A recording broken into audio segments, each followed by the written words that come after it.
you're welcome on my channel Har Ghar English. Okay, I hope you are doing very well and you are preparing for your semester exam.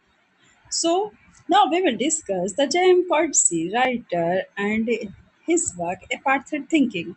This is the famous essay written by J.M. Coetzee. Question number 7. Explain the essay of J.M. Coetzee Apartheid Thinking from Giving Offense Essays on Censorship.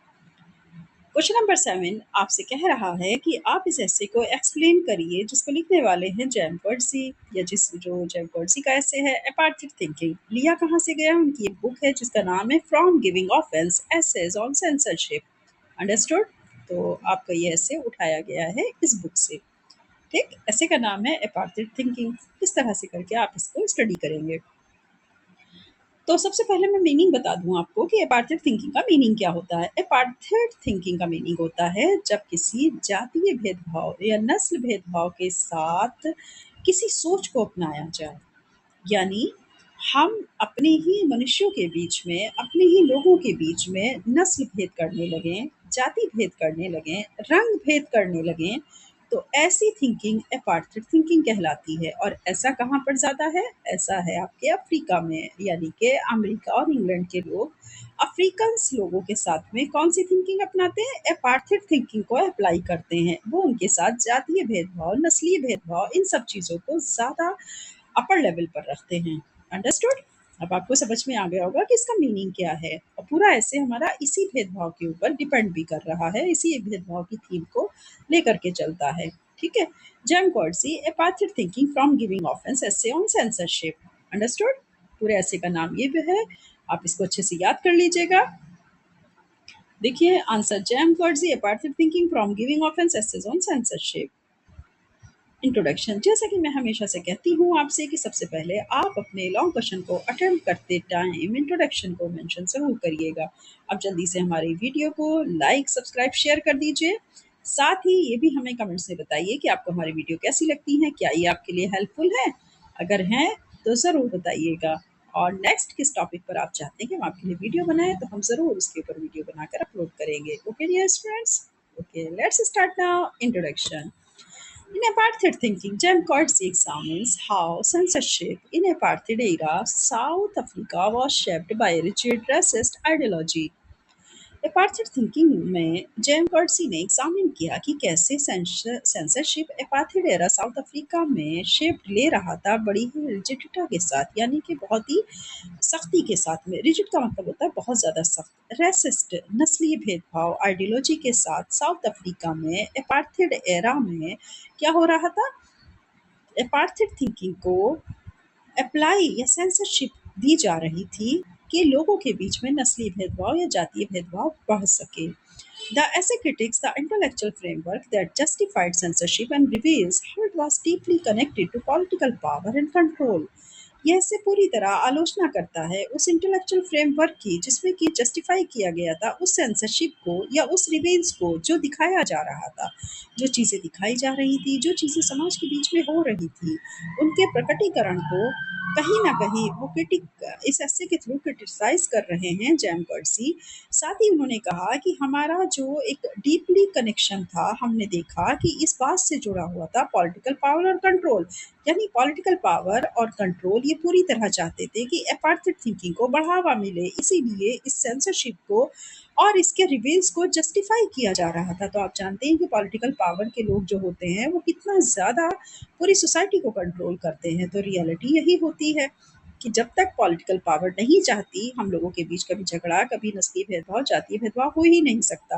लेकिन अगर political party चाह लें तो फिर कोई हमें मतलब जो है एक तरह से देखा जाए तो हम इस भेदभाव से बच भी नहीं सकते। ये आज के समय में हमारे देश में देखने को मिल भी रहा है। आप सब समझदार हैं, इस चीज़ को समझिएगा। ओके, चलिए full summary story. Coetzee explains that censorship during apartheid was not natural or purely moral. Coetzee explain करते हैं कि सेंसरशिप के दौरान उन्होंने महसूस किया कि अपार्थेड ना तो नेचुरल था ना ही प्योरली मॉरल था। It was guided by what he calls apartheid thinking. इसीलिए उन्हें ये मार्गदर्शन की तरह दिखाई दिया। उन्होंने इसको बुलाया अपार्थेड थिंकिंग के नाम से। This mindset divided pupillistically along racial lines and aimed to preserve while white minority dominance. ये उस माइंडसेट के साथ काम कर रहा था जिसमें लोगों को 2 हिस्सों में बाँटा जा रहा था, बड़ी ही सख्ती के साथ में, जिसमें कि उनका नस्लीय भेदभाव की लाइन और साथ ही उनका एम था कि लोगों को प्रिज़र्व कर देना। किस बात से प्रिज़र्व कर देना? गोरे लोगों को। गोरे लोग कैसे थे? व्हाइट माइनॉरिटी डोमिनेंस, ताकि जो कम गोरे लोग थे, वो ज़्यादा नीग्रो लोगों के ऊपर अपना क्या कर सकें? शोषण कर सकें या अपना एक तरह का कब्ज़ा जमा सकें या अपनी सत्ता को मनवा सकें। आप इस तरह से इसको समझ सकते हैं। तो एपार्थेड थिंकिंग क्या थी? ये एक माइंडसेट की तरह काम कर रहा था। लोगों के दिमाग को बाँट दिया गया था व्हाइट और ब्लैकिश लोगों में। साथ ही इन दोनों के बीच में एक रेशियल लाइन्स खींच दी गई। उनका पूरा मकसद यही था कि व्हाइट माइनॉरिटी को प्रिज़र्व करना, यानी कि गोरे लोगों को डोमिनेंट दिखाते हुए उनको बचाना। नेक्स्ट देखते हैं। The government used censorship laws to suppress any ideas, books or expressions that challenge the system. Government पूरी तरह से सेंसरशिप लॉस को यूज करते हुए दबा रही थी किसी भी ऐसे विचार को, ऐसी बुक्स को, ऐसे एक्सप्रेशन को जो उनके सिस्टम को चैलेंज कर रहा था। He discusses how censors claims to protect public morality and social order, but in reality they were defending apartheid ideology. आगे गॉड से डिस्कस करते हैं कि किस तरह सेंसर जो था वो क्लेम कर रहा था पब्लिक मॉरलिटी को प्रोटेक्ट करने का बहाना दिखा रहा था, सोशल ऑर्डर सामाजिक व्यवस्था को दिखाने की कोशिश की जा रही थी, लेकिन सच्चाई ये नहीं थी।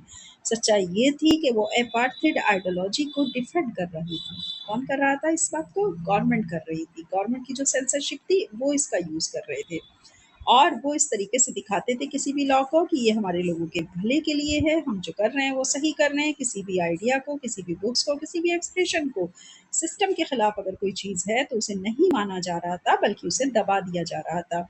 और रियलिटी ये थी कि वो अपने अपार्थेड आइडियोलॉजी को आगे बढ़ा रहे थे, उसको डिफेंड कर रहे थे। Literature that promoted equality, criticized racism, or showed interracial relationship was often banned. यहाँ तक होने लगा कि जो लिटरेचर प्रमोट करता था और इक्वलिटी की बात करता था, उसे क्रिटिसाइज किया जाता था। रेसिज्म के थ्रू उसे क्रिटिसाइज किया जाता था, इंटररेशियल रिलेशनशिप के थ्रू, और कभी-कभी तो बैन भी कर दिया जाता था, यानी उसे प्रतिबंध लगा दिया जाता था। कभी-कभी क्या हुआ, उसको बैन भी कर दिया गया। ऐसे लिटरेचर को जो इक्वलिटी की बात करता था, उसे पूरी तरीके से बैन कर दिया जाता था या उसको क्रिटिसाइज किया जाता था ताकि नस्लीय भेदभाव और ज़्यादा बढ़े, और इंटररेशियल रिलेशनशिप को बहुत ज़्यादा दिखाते हुए उसे दबाया जाता था। Even works of global literature were restricted if they conflicted with the state values. जबकि यहाँ तक होने लगा कि एक ऐसा लिटरेचर का वर्क जो कि ग्लोबल तौर पे तो उसको जो है क्या हो रहा है, मान्यता मिल रही है, लेकिन उनके अपने अपार्थेड थिंकिंग के थ्रू उसे रिस्ट्रिक्ट कर दिया जा रहा है क्योंकि वो उनकी स्टेट वैल्यूज़ को कन्फ्लिक्ट कर रहा है, उनके स्टेट वैल्यूज़ के साथ उसका मैच नहीं है। इसलिए उस संघर्ष को कम करने के लिए वो लोग क्या कर रहे थे कि ऐसे जो लिटरेचर था जिसे ग्लोबली बहुत ज़्यादा मान्यता मिल रही थी या ग्लोबली उसको माना जा रहा था, लेकिन ये लोग उसको रिस्ट्रिक्ट कर रहे थे, प्रतिबंधित कर रहे थे। Coetzee highlights the contradiction in censorship practices. While the regime claimed to uphold civilization, it silenced voices that exposed injustice. Coetzee highlight करते हैं कि किस तरह विरोधाभास पैदा हो रहा था सेंसरशिप को जब प्रैक्टिस में लाया गया, जबकि जो राजसत्ता थी, जो राजशाही थी, जो रिजीम थी, वो क्लेम कर रही थी सिविलाइजेशन को, वो सिविलाइजेशन लाना चाहती थी, लेकिन इसी आवाज़ को दबा दिया गया, हमेशा के लिए खामोश कर दिया गया, क्योंकि उन्हें इनजस्टिस, अन्याय को एक्सपोज करना था। तो क्या हुआ कि ऐसी आवाज़ों को दबाते हुए उन्होंने अन्याय को एक्सपोज किया, ऐसी आवाज़ों को दबा दिया जो कि अपने हक के लिए आवाज़ें उठाती थी या वो एक इक्वलिटी की बात करती थी, या उन्हें लगता था कि ये आवाज़ें हमारे लिए कॉन्ट्रडिक्शन का काम कर रही हैं। Okay, he also points out that censorship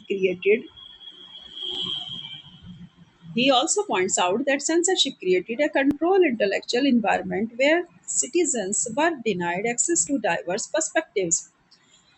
आगे वो इस पॉइंट पर भी अपने जो है बाहर निकल लेकर के आते हैं इस पॉइंट को भी कि सेंसरशिप क्रिएट कर रही थी एक नियंत्रण इंटेलेक्चुअल एनवायरनमेंट के ऊपर। जितने भी लोग होशियार थे, समझदार थे, बुद्धिमान थे, अगर वो कोई वर्क या टैक्स लिखते थे तो उसे कंट्रोल किया जाता था। ओके, यहाँ तक कि जो सिटीजन्स थे उनकी अपनी डाइवर्स पर्सपेक्टिव को डिनाई किया जाता था, उनकी एक्सेसिबिलिटी को क्या किया जाता था, डिनाई किया जाता था। मतलब उनको सिटीजन्स के ऊपर प्रतिबंध लगाना, उनकी विभिन्नताओं को, जो उनके पर्सपेक्टिव थे, उनको ज़्यादा बढ़ावा देना, उनमें इक्वलिटी कभी पैदा ना हो, ऐसी चीज़ें करना, ये काम सेंसरशिप वालों का हो रहा था। द ऐसे further explores how censorship affected writers and readers. यह ऐसे आगे चल करके एक्सप्लोर करता है कि कैसे सेंसरशिप अफेक्ट कर रही थी राइटर्स और रीडर्स को भी। Authors were force to self censor और risk punishment.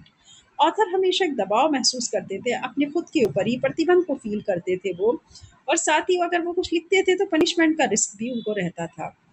While readers were limited in their understanding of reality, जबकि रीडर्स अपनी सीमाओं में बंधे हुए थे, वो अपनी समझ और अपनी जो वास्तविकता की समझ थी, उसको उन्होंने सीमाओं में बांधने की कोशिश की, या उसको वो सीमाओं में बांध रहे थे, क्योंकि वो अब खुल के उस लिटरेचर को नहीं पढ़ पा रहे थे जिसको वो पढ़ना चाहते थे। This system mention ignorance and prevented social change. इस सिस्टम ने पूरी तरह मेंटेन किया इग्नोरेंस को, साथ ही उसे सोशल चेंजेस को प्रिवेंट करने की कोशिश की। तो ये सिस्टम अपने आप में मेंटेन कर रहा था इग्नोरेंस, अज्ञानता को, और सोशल चेंज को प्रिवेंट कर रहा था, यानी उसको संभालने की कोशिश कर रहा था। जो सोशल चेंज हो रहे थे कि एकदम से मतलब बहुत बड़ा जो है वो बगावत ना हो, धीरे धीरे नस्ल भेद, जातीय भेद को बढ़ावा दिया जाए, और जो गोरे कम लोग हैं वो ज्यादा काले लोगों के ऊपर राज कर सकें। थीम की बात कर लेते हैं, आइडियोलॉजी एंड पावर। थीम में आपके आएगा first of all heading ideology and power. Censorship is shown as a tool used by those in power to maintain political control and enforce apartheid ideology. Censorship ये दिखाने की कोशिश करती थी एक टूल की तरह, कि एक तरफ तो वो दिखा रही है कि किस तरह पावर को मेंटेन किया जाता है, पॉलिटिकल इश्यूज को कंट्रोल किया जाता है, दूसरी तरफ वो दबाव बना रही थी अपार्थाइड आइडियोलॉजी को बढ़ावा देने का। तो वो क्या चाहती थी, नस्लीय भेदभाव को, इस आइडियोलॉजी को आगे बढ़ाना चाहती थी। नंबर 2, फ्रीडम ऑफ एक्सप्रेशन, यानी एक्सप्रेशन की आज़ादी। द ऐसे emphasizes the importance of free speech and how its restriction harms both individuals and society. ये ऐसे आगे इस बात पर भी जोर देता है कि किस तरह फ्री स्पीच के ऊपर, जो कि एक महत्वपूर्ण चीज़ होती है सोसाइटी के बीच में, कि हर इंसान को अच्छी बात कहने का हक है, लेकिन कैसे उसके ऊपर रिस्ट्रिक्शन लगाए जा रहे थे दोनों तरफ से, इंडिविजुअली भी और सोशल भी, यानी सोसाइटी भी उसको रोकती थी, और इंडिविजुअली भी वो उसको लगता था कि ये हमारे लिए हार्मफुल है, तो उस पर रिस्ट्रिक्शन लगा दिए जाते थे उसको हार्मफुल कह करके। Number third, racism and intellectual control, यानी नस्लीय भेदभाव, जातीय भेदभाव जिसको हम बोलते हैं, नस्लीय भेदभाव और intellectual control. Apartheid thinking is rooted in racism, shaping that knowledge is allowed और सप्रेस्ड। अपार्थाइड थिंकिंग अगर हम देखें तो उसकी रूटेड, उसकी जो जड़ें थी वो रेसिज्म में थी। ज़ाहिर सी बात है, नस्लीय भेद को बढ़ावा देना, अफ्रीकन और इंग्लैंड के लोगों में तो बहुत ज़्यादा ये चीज़ है कि वहाँ के जो इंग्लैंड के जो ब्रिटिशर्स लोग होते हैं, वो अफ्रीकी लोगों को नीग्रो कह करके या उनके साथ रेसिज्म का बिहेवियर करके बहुत ही बुरा उनका शोषण करते हैं, बर्ताव करते हैं। Shaping what knowledge is allowed और सप्रेस्ड, कहीं न कहीं ये उनके ज्ञान को और उनका ये जो दबाने का, और जो उनकी मतलब एक तरह से अपनी जो एक्सप्रेस करने की जो भावनाएँ थी, उनको दबा दिया जाता था। उनकी जो नॉलेज थी, उसको शेप दे दी जाती थी अपने अकॉर्डिंग। तो अपार्थाइड थिंकिंग की जो जड़ें थी, वो रेसिज्म में थी, जहाँ पर उनकी नॉलेज को आकार दिया जाता था, और साथ ही उन्हें सप्रेस्ड या फिर उनको दबा दिया जाता था। रोल ऑफ लिटरेचर मतलब कहने का ये कि अगर आप लिखो तो हमारे अकॉर्डिंग लिखो, हमारी तारीफ में लिखो, बाकी तुम अपने हक के लिए, अपने अधिकारों के लिए कुछ मत लिखो, ऐसा कुछ था। Role of literature, literature becomes a site of resistance capable of challenging injustice despite censorship. Literature लेकर के आता है, या लिटरेचर होता है रेजिस्टेंस की साइड, और चैलेंजिंग को कैपेबल बनाता है, इनजस्टिस को। सेंसरशिप्स के अतिरिक्त भी अगर हम देखें तो सेंसरशिप के अतिरिक्त इनजस्टिस को, जो चैलेंज मिल रहे थे, जो अन्याय हो रहा था लोगों के बीच में, कहीं न कहीं लिटरेचर एक साइड दिखा रहा था रेजिस्टेंस की। मतलब लिटरेचर भी उसी टाइप का लिखा जा रहा था जिस तरह का सेंसरशिप चाहता था। तो सेंसरशिप के अकॉर्डिंग ही लिटरेचर को भी शेप दी जा रही थी, और उसे एक रेजिस्टेंस साइड के तौर पर देखा जा रहा था, जो कि चैलेंज के लिए कैपेबल था, जस्टिस के लिए उसे दिखाया जाता कि कैपेबल है बनिस्बत सेंसरशिप के। कंक्लूजन की बात कर लेते हैं। Apartheid thinking exposes how censorship in south Africa was deeply political and ideological. Apartheid thinking पूरी तरीके से एक्सपोज करते हुए दिखाई देती है कि कैसे सेंसरशिप साउथ अफ्रीका में एक गहरे पॉलिटिकल आइडियोलॉजिकल था, या किस तरह से जुड़ा हुआ था। Courtesy ultimately argues for intellectual freedom, criticizes system that limit growth and expression in the name of control. Courtesy आगे चल करके तर्क देते हैं कि इंटेलेक्चुअल फ्रीडम या क्रिटिसाइज सिस्टम को करना अपने आप में एक बहुत ही बड़ा और सीमित सच था and expression the name of control, और साथ ही एक्सप्रेस करना किसी चीज़ को अपने आप में नियंत्रण के नाम पर उसे एक्सप्रेस किया जाता था, उसे अभिव्यक्त किया जाता था, उसको क्रिटिसाइज किया जाता था। इंटेलेक्चुअल फ्रीडम बिल्कुल भी नहीं थी। कर्टसी अल्टीमेटली इस बात को आर्ग्यू करते हैं कि अगर सच की सीमाएं बांध दी जाएं तो फिर वो सच नहीं रहता। अगर क्रिटिसाइज सिस्टम को किया जा रहा है किसी सच के थ्रू और फिर वही सिस्टम उस एक्सप्रेस करने को रोक दे या कंट्रोल करने के नाम पर उसको दबा दे, तो वो भी इनजस्टिस में ही आता है। ये थे हमारे कर्टसी जिन्होंने लिखा था ए पार्थिव थिंकिंग एक ऐसे। हालांकि इनकी पूरी बुक है, उसे आप ज़रूर पढ़िएगा। और इस ऐसे के थ्रू आप इस लॉन्ग क्वेश्चन को अपनी प्रिपरेशन करके, ये एग्ज़ाम में 100% आने वाला क्वेश्चन है, तो इसको ज़रूर अच्छे से याद कर लीजिएगा। इसके नोट्स बना लीजिए। अगर कहीं पर किसी को कोई दिक्कत है स्टूडेंट्स को, तो नोट्स बना करके इसको लर्न करें और हेडिंग्स तो बहुत ज़्यादा अच्छे से याद करें। अंडरस्टूड? चलिए, मैं उम्मीद करती हूँ कि आज की वीडियो और आज का ये ऐसे आपको बहुत अच्छे से समझ आ गया होगा कि क्या है और क्या इसकी थीम है, समरी क्या है। और साथ ही आप हमारी वीडियो को लाइक, सब्सक्राइब, शेयर ज़रूर करिए। कमेंट्स में लिख करके बताइए कि आपको हमारी वीडियो कैसी लगी। ज़्यादा टाइम ना लेते हुए अब आपका, हम आपको कहते हैं all the best. Next next video में फिर मिलेंगे एक अच्छे नए कंटेंट के साथ, एक अच्छे नए क्वेश्चन के साथ। Okay, bye bye, all the best.